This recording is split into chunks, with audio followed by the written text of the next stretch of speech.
প্রায় 2 মাস পর নিয়োগ দেওয়া হলো কুষ্টিয়া ইসলামী বিশ্ববিদ্যালয় উপাচার্য। একই সাথে দায়িত্ব পেয়েছেন নতুন কোষাধ্যক্ষ। গুরুত্বপূর্ণ এই পদ দুটি দীর্ঘদিন শূন্য পড়ে থাকায় স্থবিরতা ছিল একাডেমিক ও প্রশাসনিক কাজে। তবে দেরিতে হলেও এই নিয়োগ গতি ফিরিয়ে আনবে ক্যাম্পাসে, এমনটাই আশা শিক্ষক শিক্ষার্থীদের। কে হচ্ছেন কুষ্টিয়া ইসলামী বিশ্ববিদ্যালয়ের 12তম উপাচার্য? প্রায় 2 মাস ধরে এ নিয়ে চলছিল নানা গুঞ্জন। অবশেষে সব জল্পনা কল্পনার অবসান ঘটিয়ে নতুন উপাচার্যের দায়িত্ব পেলেন বিশ্ববিদ্যালয়ের ইংরেজি বিভাগের অধ্যাপক ডক্টর হারুন রশিদ আশকারি। আর কোষাধ্যক্ষ হিসেবে নিয়োগ দেওয়া হয়েছে আইন ও মুসলিম বিধান বিভাগের অধ্যাপক ডক্টর সেলিম তোহাকে। গত কয়েক মাস ধরে উপাচার্য বিরোধী আন্দোলন সহ নানা কারণে উত্তাল ছিল কুষ্টিয়ার এই বিদ্যাপীঠ।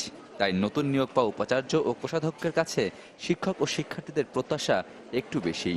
সকল রকমের দলীয় সংকীর্ণতার ঊর্ধ্বে উঠে স্যার শিক্ষক, কর্মকর্তা, ছাত্র সবাইকে সাথে নিয়ে বিশ্ববিদ্যালয়কে একটি সুষ্ঠুভাবে পরিচালনা করবেন।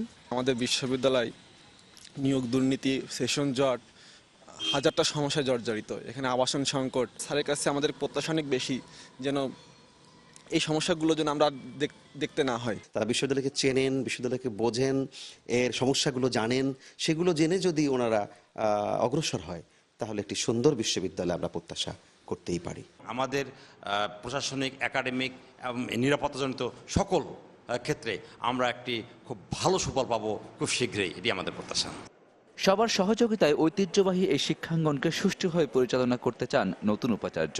এই বিশ্ববিদ্যালয়ের লেখাপড়া, গবেষণা ইত্যাদি উন্নয়নের জন্য বিশ্ববিদ্যালয়ের সকল শিক্ষক, কর্মকর্তা, কর্মচারীদের নিয়ে একটা অনুকূল পরিবেশ সৃষ্টির চেষ্টা করব। আমার অন্যতম প্রধান দায়িত্ব হবে যে ইসলামী বিশ্ববিদ্যালয়কে 100% জঙ্গিমুক্ত এবং জঙ্গি প্রবণতা মুক্ত করা, সেটা যে কোনো মূল্যে আমি নিশ্চিত করতে চাই। দুর্নীতি ও অনিয়মের অভিযোগে গত 30 জুন উপাচার্যের পদ থেকে অপসারণ করা হয় ডক্টর আব্দুল হাকিমকে। Desk report, channel 24।